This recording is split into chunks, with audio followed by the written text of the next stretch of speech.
She's the workhorse of the North. It's hard, it's harsh, it's cold, it's windy, it's extreme. Engine stable, 950 is on the roll. Flying to the most unforgiving place on Earth. Now we go up north. That's where the men are separated from the boys. Boeing 737-200C, the best combination aircraft for Arctic flying. Sometimes you need more cargo, and some other day you need more people to go in. Servicing the world's coldest gold mine. Without that plane, we would be having a very, very difficult time. 2 weeks from now, when I see that plane coming in, I couldn't be happier. Where conditions can turn deadly in seconds. It is a one-shot deal, and there's no room for mistakes.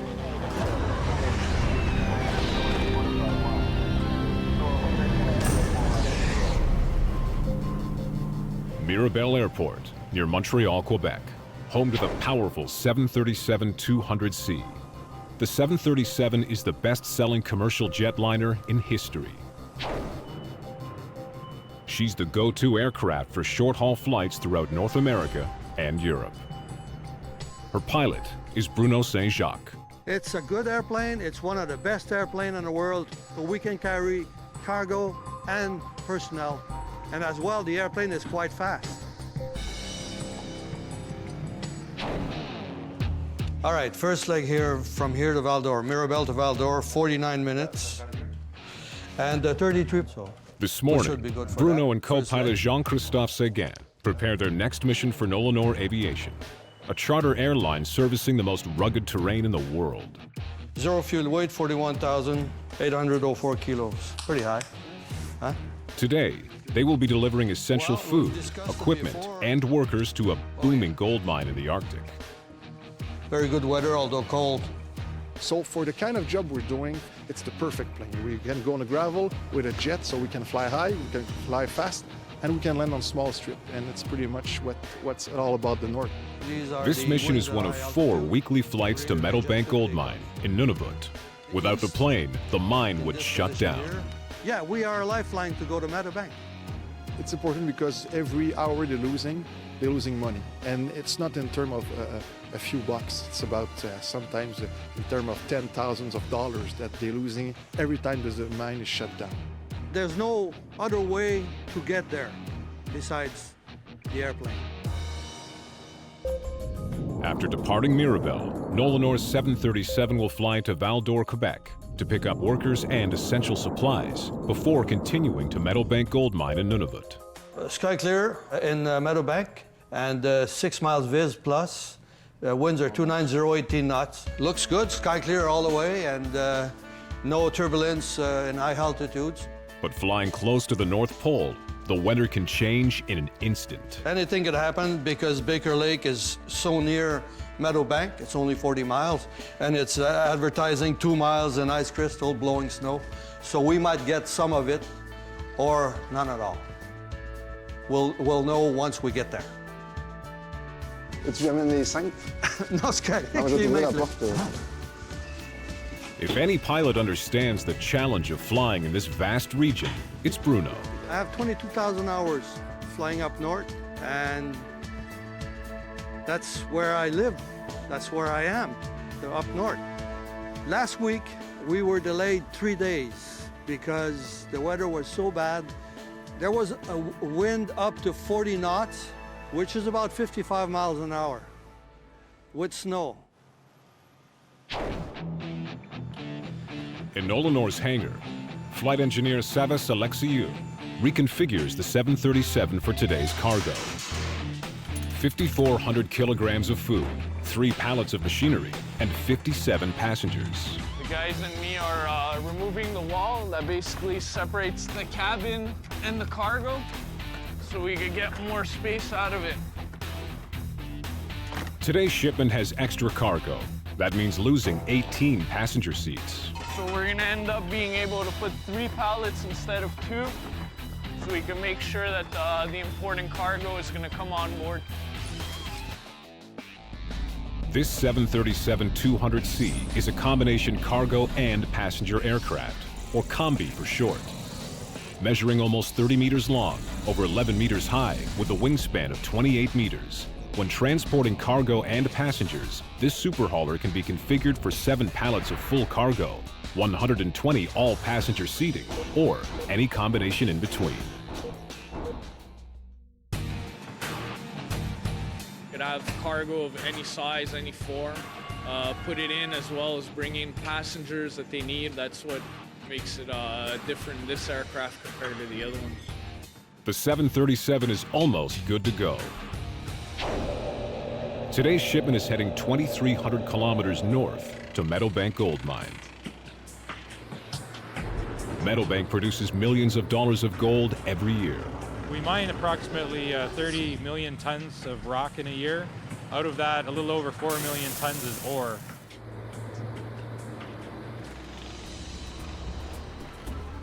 Inside the mine's warehouse, shipping manager James Boast prepares for the plane's arrival. The 737 is critical to the mine. Everything depends on what comes into the plane. We can't just go to the corner store and buy what we need. Today, James is waiting for a key piece of equipment the gold miners have got to have. We have a bit sharpening machine that had a major problem with it. It doesn't work anymore. That's very critical for the mine. We sharpen maybe 100 bits per day here. But without the sharpening machine, rotary drills can't drill holes for explosives to break up the rock. Without that machine, things will stop in the pit. Keeping this place running 24/7 is a tall order. Temperatures of 40 degrees below zero and over 120 km/h winds wreak havoc with production. The weather we have here, the extreme cold weather, is very hard on parts, so things do break more often than other locations. James is also waiting for 3 hydraulic cylinders for a damaged excavator. So these cylinders are a pretty important part at the moment for an excavator that needs them. Without it, workers won't be able to scoop up over 80,000 metric tons of blasted rock a day. But it takes more than machines to keep this place in operation. A kilometer from the warehouse, Meadowbank's kitchen is already in full swing. Hello. Hello. Today I'm waiting for milk, carrots, celery, tomatoes, all our fresh vegetables. Everything's coming in today. Nolinor's 737 delivers a pallet of fresh food every week. Without it, Meadowbank's kitchen shuts down, and Richard has an army to feed. We're responsible for feeding 450 to 500 people a day, so it's 1,500 meals a day that we're serving, plus snacks and even between meals. You know, you're trying to give people a quality of life. They're away from home 2 weeks at a time, 3 weeks at a time. One of the only comforts they have here is food. Richard is counting on today's food shipment to feed tonight's hungry crowd. All of the mine supplies come from Val-d'Or, Quebec, 1,900 kilometers southeast. At Val-d'Or Airport, warehouse clerk Marlene Leclerc packs up Meadowbank's pallet of fresh groceries. It's all foods. We don't know what is it in each, but it's food. Ça, c'est un filet pour le retenir. En cas que ça bouge, ça va retenir tout le paquet ensemble. Good job, Marlene. Good job. While Marlene makes sure the mine gets the food they need, logistics coordinator Denis Caron gets them their equipment. Mon travail ici, c'est de coordonner le cargo, faire sûr que ça prenne l'avion, que les pièces demandées se rendent au site, selon les demandes des gens au site. Denis takes stock of the machinery for today's flight. Celui-là, il faut qu'elle parte. Celui-là. He has everything he needs, except the drill bit sharpening machine. Bon, ben, ferme mes résines. Meanwhile, at Mirabel Airport, the 737 is fully reconfigured and ready to go. But Savis's job is far from over. He's also the flight engineer on today's mission. We're basically bringing our toolbox so we can do whatever job we need to do up north. Because down there, there's no spare parts, there's no spare mechanic. In the cold, anything could break. So we just got to make sure we're good and we're able to fix it. Tick one. But the plane isn't the only thing susceptible to the Arctic chill. You cannot survive if you're not dressed well enough in the upper Canada region. It's impossible. This flight has a strict dress code. Crew and passengers must fly with extreme cold weather gear. But when you got a minus 40 temperature and 35 knots across that wind in your face. I have ski goggles. That's pretty good. Those one when you got a blizzard and a full face. That's a must. The full face. If you don't got that, you're gonna freeze out there. Their bags are packed. They got the crew tag, so it should be good. And they're ready to go.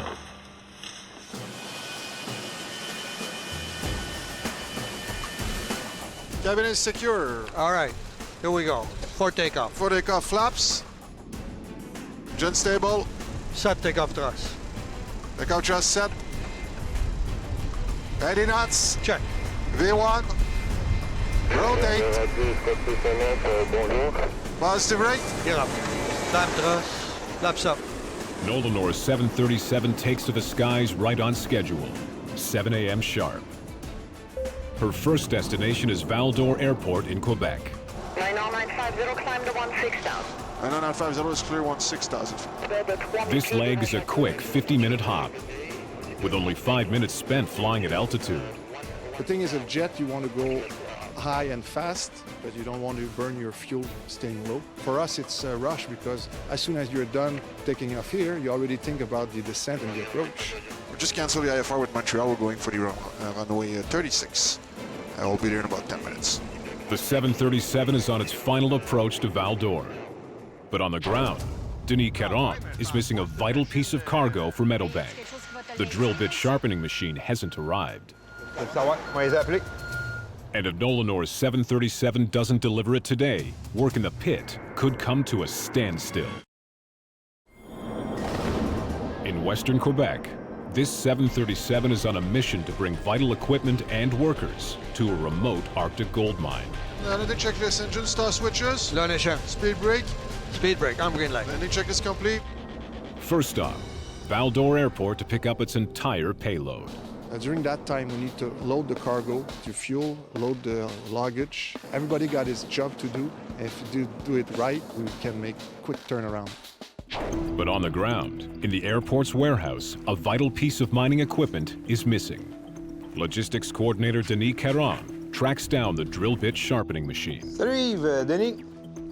Ouais, ça va toi? If the 737 doesn't deliver it to Meadowbank today, mining in the pit will grind to a halt. Il reste 10 minutes avant que l'avion arrive. Ma pièce devrait arriver d'environ 10 minutes elle aussi. Donc, tout devrait concorder comme prévu. La pièce va être sur l'avion ce matin. Hey! Ça va? Ça va? Heading up the loading effort is Director of Cargo, Denis Héroux. On passe sur la machinerie, on load l'avion, les bagages, ainsi de suite. Et on fait ça le plus vite possible pour que l'avion soit le moins longtemps à terre. Regarde, on a les portes levasseurs qui sont là-bas. OK. Ils vont embarquer en dernier de tout. Denis gets a jump start on the rest of the cargo. The plane is minutes from touching down. First up, a week's supply of food for 500 mine workers, double wrapped for freshness. Next, the mining equipment. Les deux cylindres, tout ça s'embarque. OK. C'est bon? Oui. Perfect. The hydraulic cylinders are needed for a broken excavator at Meadowbank Mine.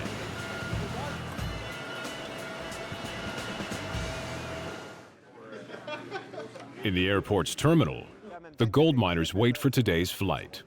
And at least one of them is ready to get back to work. Well, I just finished days off. Been a good 2 weeks at home, spent New Year's at home. Now we're going back to work, back in the really cold. We'll have some fun. I'll break machines. Up above, the 737 is on final approach. I'm gonna descend on the low. Check. Gear down. Captain Bruno Saint-Jacques takes her in for landing.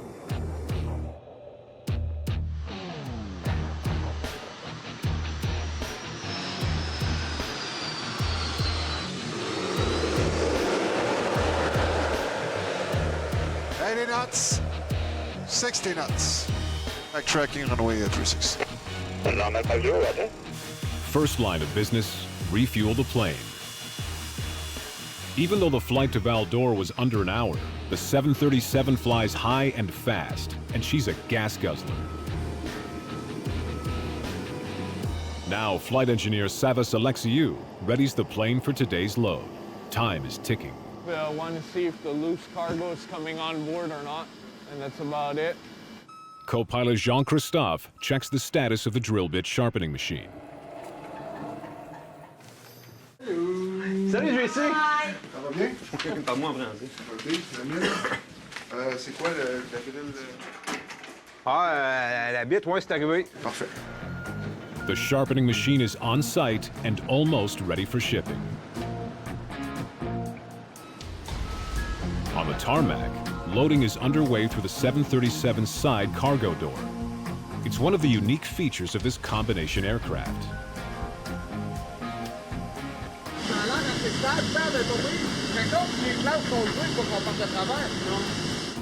Once the pallet is in place, it's latched down and locked to the floor. A loose piece of cargo in flight could harm the 57 passengers seated behind this removable wall. While the cargo is loaded in the front, passengers board at the back. Next up, the drill bit sharpening machine. And last, the 3-meter-long hydraulic cylinders. Right now we're still waiting. We're looking at the cylinders, see how we're gonna load those. Preparing them for shipment is taking time. Denis feels the heat. Takeoff is in 15 minutes. Check, mets-en une ici. Puis l'autre là. Ah, je colle les pattes du lift, ça va bien, bien. Finally, the 180-kilogram cylinders are ready to go. And we're gonna bring them in by lift and manhandle them a little to place them in the plane. So we got him on board and that's what counts. Denis operates the forklift. One misstep could cause tens of thousands of dollars in damage. C'est vraiment stressant pour l'opérateur car à tout moment, le cylindre peut accrocher une porte. The forklift closes in, with Bruno and Savas on safety watch. Stop! Stop! Stand by! Stand by. The boom arm of Denis' forklift comes dangerously close to striking the open cargo door. Captain Bruno suggests a new plan of attack.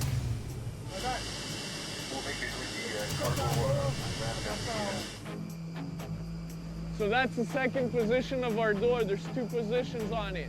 Canopy, which is the regular opening, and full canopy when we need the extra height and clearance.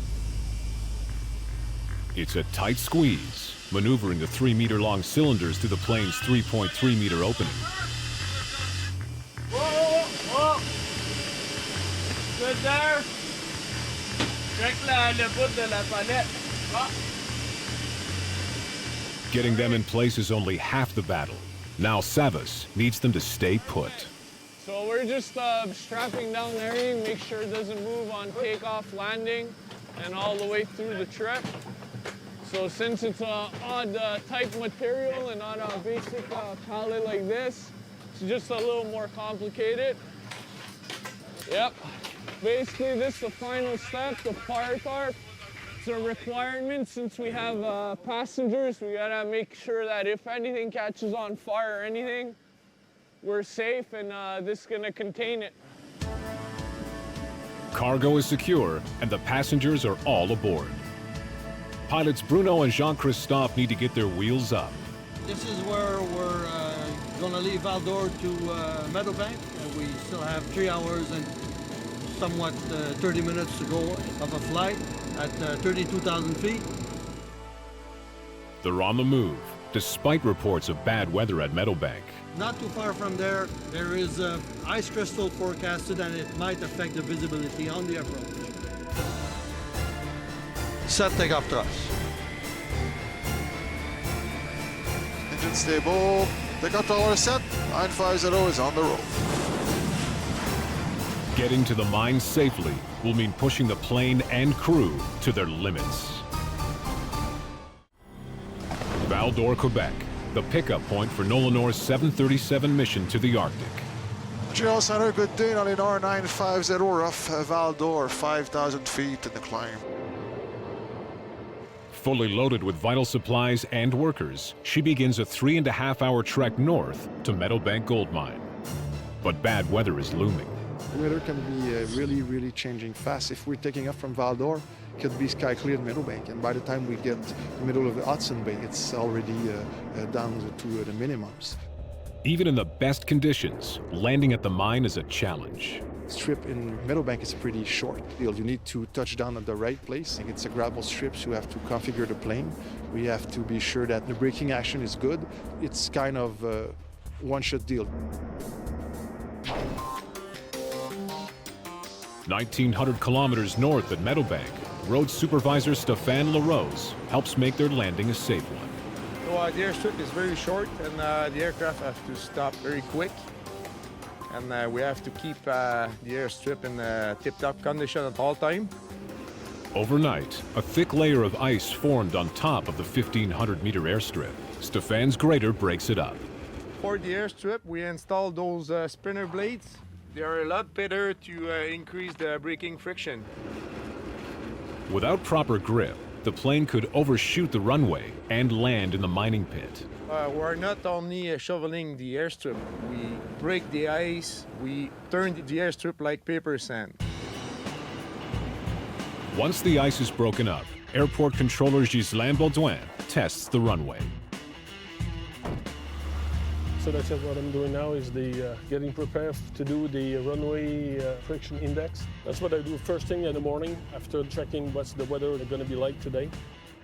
Sensors located under the truck measure the surface braking friction. Okay, so I'm going to go up to 45, then push the brakes hard, 45, 50 kilometers per hour. Okay, get ready. As he steps on the brakes, the sensors measure the amount of friction. Okay, so that gives me 41, which is good. So when we're above, let's say 30, we consider it to be a good braking action. The airstrip is ready for touchdown. Almost 2 hours into today's flight, Captains Bruno and Jean-Christophe reach a critical point in their mission. 99950 will report the Rankin Inlet VOR on the 1334. We're just about to cross 60 at parallel here, north 60. So at this point, we're going to be in the northern airspace. Crossing this invisible boundary, a line of latitude 60 degrees north of the equator, can wreak havoc with the plane's compass. Once we fly at 60 north and above, the magnetic instruments are not accurate enough for us to navigate with them. A magnetic compass is the primary source of the aircraft's heading on the 737. It uses the magnetic North Pole to establish the plane's correct direction. But due to changes in the Earth's magnetic field, the magnetic North Pole is always shifting. And 60 degrees north of the equator, the shift is more pronounced.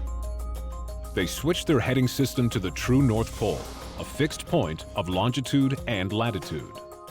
What we're going to do here, we're going to switch from mag to through. And as you see here on the flight management system, everything is now in through. Following true north provides the most accurate heading for northern navigation. This precise information is needed in case of an emergency landing. Up north, navigation is very important because you're very far from other runways that we are allowed to use. There are some runways, but maybe too short for us. Meanwhile, in the back of the plane, passengers are unaware of the pilot's efforts to keep them safe. But everyone on board must come prepared for an Arctic emergency. Their survival depends on it. Yeah, we do have big Canada Goose, boots, long johns, mitts, the whole, I don't know how you call it in English, but the whole thing that covers your face. Yeah, we have to work with this because sometimes when you get stuck out there, there's no choice. You have to work with it. Minus 50 is quite cold. Mine workers are no strangers to harsh conditions. We had a blizzard that was 3 days long, a week ago. We had no fresh fruit. We had very little good vegetables. But life at Meadowbank has its sweet spots. I really like working there because it's a challenge for one, and for two, it's really interesting, especially for what I do. I do engineering, so I help to design the mine, and it's very cool to see it from that perspective. I enjoy it. Yeah, friendship, and especially the ambience, it's a marvel. No people are close from each other, and it's something. And happy people are better equipped to deal with working in Canada's coldest mine. We have excellent facilities here to keep people mobile so they don't get little winter swelling around the middle. We play floor hockey. If not, we play badminton on a regular basis. We have pool table and shuffleboard and everything upstairs. Yeah, a lot of people can't believe the activities that we actually have up here. With like you're out in the middle of the tundra playing underneath a tent, so to speak, playing badminton, you know, in the middle of nowhere, you know, and life doesn't get better than that. While workers continue to enjoy their downtime, in the skies over Nunavut, the pilots are starting their approach. Jean-Christophe checks in with airport controller Ghislain Baudouin for the latest weather conditions. Good day again, Nolinor 950. Hello, we're inbound 75 miles southeast. We're passing flight level 260. The most important thing up north is the weather. It will determine if you're going to make it or not. Nolinor 950, Meadowbank, the surface wind is 300 at 15, temperature is minus 30, the altimeter 29067. So, latest weather, Meadowbank, it's 17 Zulu, 300 at 20 knots, ice crystal, blowing snow, minus 30, minus 34, and 2967. A cloud of ice crystals is hanging over Meadowbank's airstrip, obstructing visibility below. If we don't see the runway at 300 feet, radar altimeter, it's an automatic overshoot. The pressure is on to get the 737 on the ground, safe and sound. Above the Arctic Circle, a 737 Combi loaded with vital supplies and passengers is preparing to land at Meadowbank Gold Mine. What about the ice crystal? Are pretty much around, or it's getting better? Like to the north and to the south looks pretty good. But the airstrip is obscured by a cloud of ice crystals. If pilots Bruno Saint-Jacques and Jean-Christophe Séguin can't see the runway at 300 feet, they won't be able to land. The weather is changing so fast. You're going to be in the clear at 1,000 feet, but on the ground, you can see the runway. Visibility is critical when landing at the mine. 950 will request descent of this frequency. And the runway is short, it's 5,400 feet.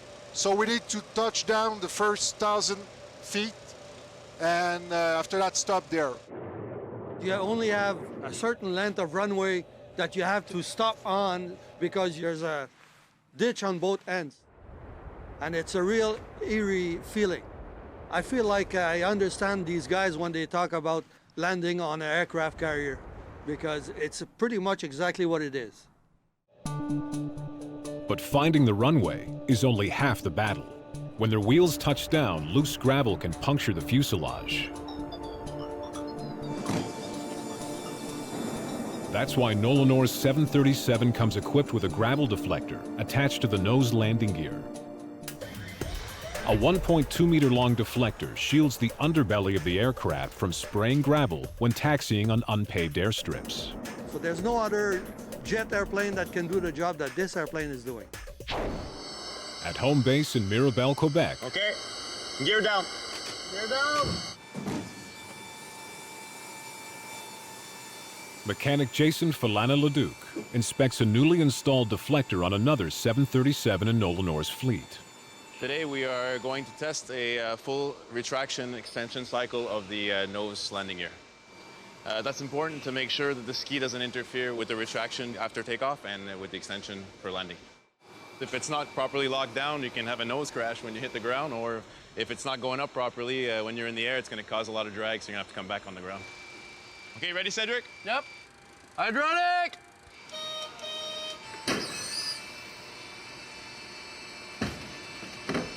And you see we've got a nice streamlined profile on the ski here, so that's perfect. So all the gaps are good? Yeah, all the gaps are okay. Everything's according to spec, so we're ready to go. Awesome. Perfect. Good. The deflector protects the fuselage from the flying gravel, but not the engines. On the flight line, production manager Pierre Doré and his team test a second gravel protection device called the Vortex Dissipator. All good, ready to go? Yep. Okay. A small projecting pipe, or boom, blasts bleed air from the engines down and forward, preventing gravel from being sucked up by the engines.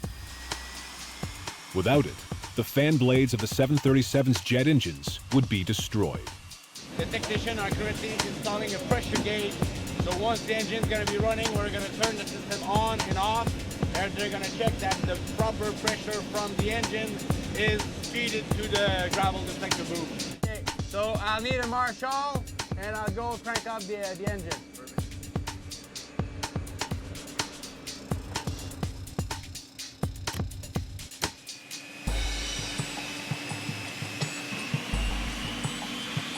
With engines at full throttle, the technicians check that the vortex dissipator blows air pressure over 20 psi in order to deflect the gravel.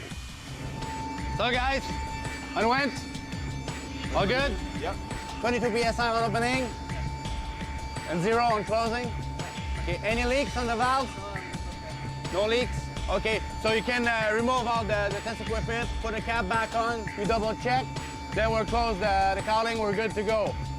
Awesome. The vortex dissipator is performing to spec. This plane is ready to service the Great White North. In the skies over Nunavut, Captain Bruno is ready to bring his bird in for a landing.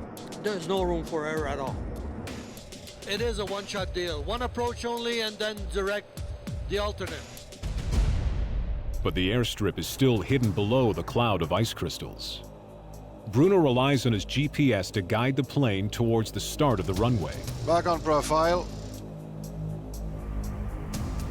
Minimums. Check.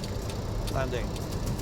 As the 737 descends to 300 feet, it breaks out of the cloud of ice crystals, making it safe to land. We're on speed on profile.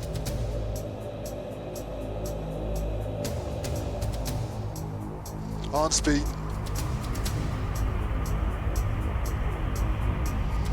Box -5. 40, 30.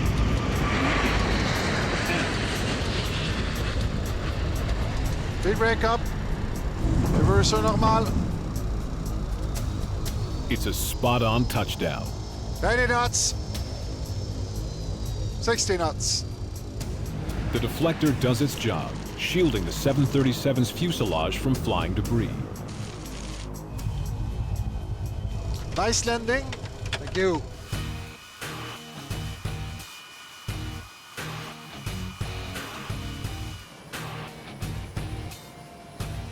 Flight engineer Savas shifts into high gear. Oh, it's a cold one today. A nice wind too. Well, I guess we'll get this done quick if we don't want to freeze. An inspection ensures the plane is intact. So the plane's looking good. Weather's cold, windy, -40 with the wind. So it's pretty cold out here. Gloves are starting to freeze over. The ground crew jumps into action. Well, for me, the worst thing that could happen is we actually get a major mechanical where the plane can't fly out the cargo or the passengers. So the faster we're in and out, the better it is for us and the plane. In this extreme cold, they need to move quickly. Every second counts. At Meadowbank, the coldest mine in the world, Nolinor's 737 is in a race against time. Flight engineer Savas Alexiou needs a quick turnaround on the ground to ensure this plane can get back in the air. We want to get out there as fast as possible. It's because of the cold weather. Engines get cold, the oil gets cold, so we have more chances of ice building up, blocking either gear retraction or flaps from going down. First order of business, refueling the plane. So we'll put full wing and 500 meters in the center. The 1,900-kilometer flight from Val-d'Or, Quebec, has guzzled up nearly 13,000 kilograms of fuel. She's running on empty, and she needs fuel now, even when parked. We got to run our equipment to keep the plane hot and everything. Meanwhile, at the back, the passengers are quick to find shelter. After 2 weeks off, it's not easy adjusting to 40 degrees below zero. In the cargo bay, Savas doesn't waste a moment unloading the plane. First off, the hydraulic cylinders for the broken excavator. This time, the door is ready. You can get in with that because my door is wide open.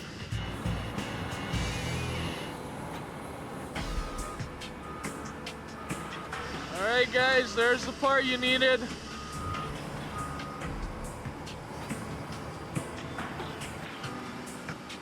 The ground crew moves fast while keeping a close eye on the plane. All right, he's good. No, I can't turn anymore. He's gonna have to lift a little and back out. It's pretty rough. Everything's cold. The metal's cold. All the parts that you're handling are basically cold. So if you're not wearing gloves, if you're not paying attention to frostbite and everything, you could get in trouble pretty fast. The extreme cold is rough on people and machines. So after 2,000 hours of northern flight, repairs are mandatory. In Mirabel, Quebec, another Nolinor 737 is undergoing heavy maintenance work. This airplane has been operating up north for a while, so has suffered a lot from it. Heavy landing, short runway, gravel operation, very, very cold weather operation. So now we're going through a structural inspection. With the 737 stripped to its rivets, mechanic Olivier Gauthier takes stock of the damage inside the fuselage. We found corrosion and actually a crack on the frame segment. So we thought first that we were going to be able to save it by a splice repair. But after all, we had to replace the old segment that goes from here to the top. It's a worst-case scenario. A crack in the airframe compromises the plane's structural integrity, making it too dangerous to fly. Also, from the inspection, we found a big damage here on the tail section. So it was a big dent, most probably from a rock.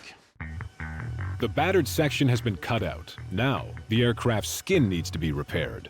Every parts are fabricated here in the sheet metal shop.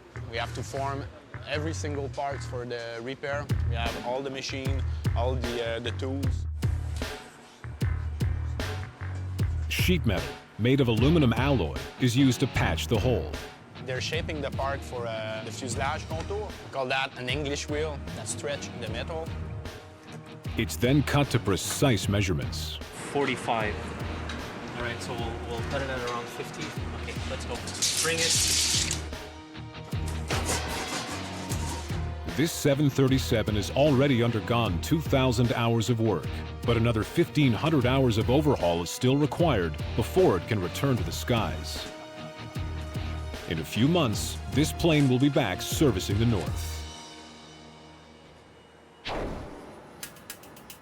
At Meadowbank, Savas and his team push through with the unloading so they can get back up in the air fast.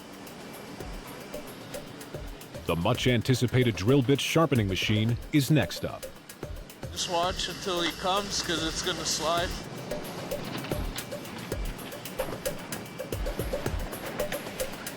And finally, the pallet of fresh food is on its way to the kitchen.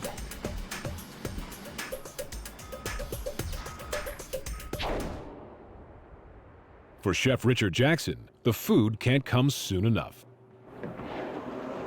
This is our fresh produce coming in. Food comes in from the plane, comes right into our loading dock, and then we send it off to the fridges to get stocked. So, minus 40-degree weather, plus wind chill, minus 60.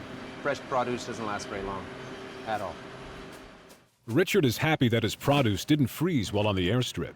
Keeping a fully stocked kitchen is important up here. We're going to be having milk, cheese, yogurt, eggs, fresh fruit, fresh vegetables.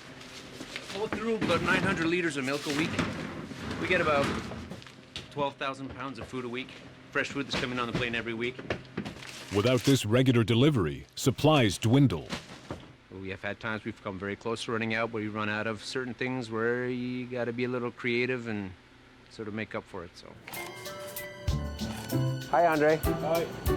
How are you? All right, yourself? I'm good.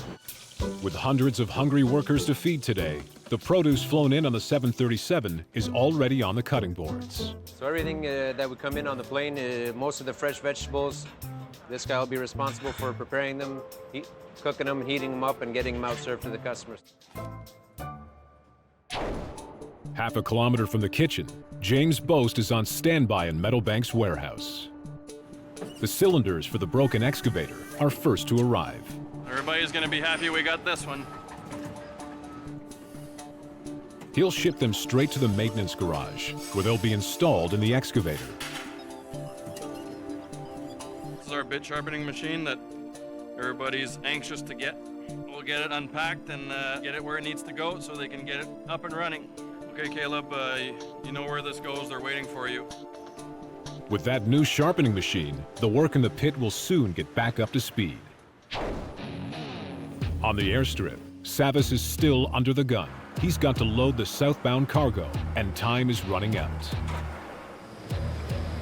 In 15 minutes, the mine will blast over 45,000 kilograms of rock out of the earth, creating a huge dust cloud over the airstrip, compromising visibility on takeoff. We don't want to get stuck there because they got a time that they're going to do a blasting, so we try to get out before the blasting for safety reason. In these extreme conditions, the pilots can't afford to wait for the dust to settle. At Meadowbank Gold Mine in the Arctic, a 737 has 10 minutes to take off and complete her mission.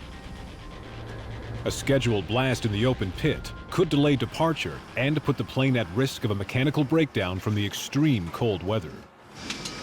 Gonna need somebody on there? Yeah. Bring it out. Oh, I didn't see brush. The ground crew hurry, but this truck engine, flying home for service, is giving them a hard time. Wait. Captain Bruno lends a hand.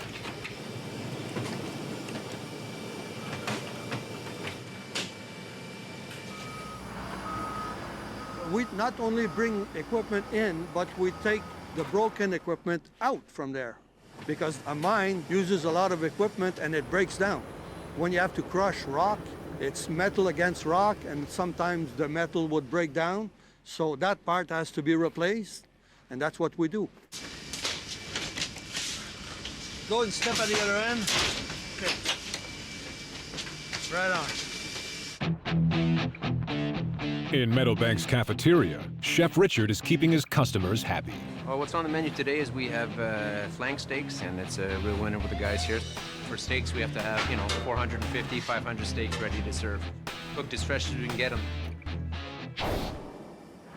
Out in the airstrip, Bruno and the ground crew get the job done, with minutes to spare before the blast.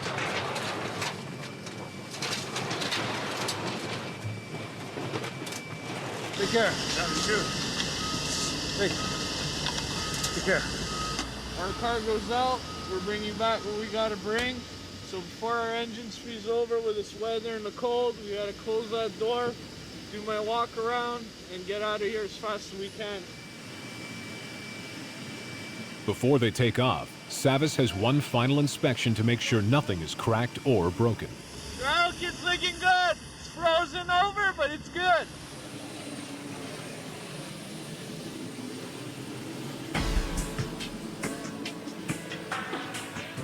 "56 workers have punched out and are heading home for the next 2 weeks.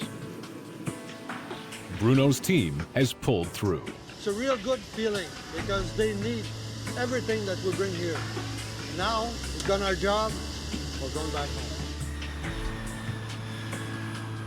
Traffic 267 and Meadowbank 90951, a Boeing 737. We're taxiing for departure on runway 302 from Meadowbank with the left turn, going southeast bound to Val-d'Or 90951.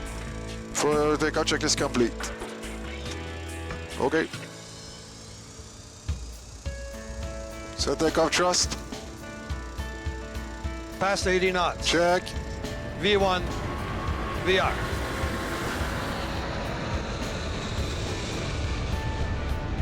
On the right. They're up. Time thrust. It's a perfect takeoff into the skies above Meadowbank. What now? Direct Val-d'Or at 35,000 feet. The Arctic might be an unforgiving place to work, but the 737 makes it all possible. So the 37 is really a workhorse. You know you're in the right aircraft for the kind of job and the kind of condition that we got in the Arctic. Tomorrow, they'll fly the same route all over again. The gold mine depends on it. It's been flying up north for at least the last 40 years. It proved itself to be the best to do the job. The rugged 737-200 Combi, a lifeline to the Arctic for many years to come.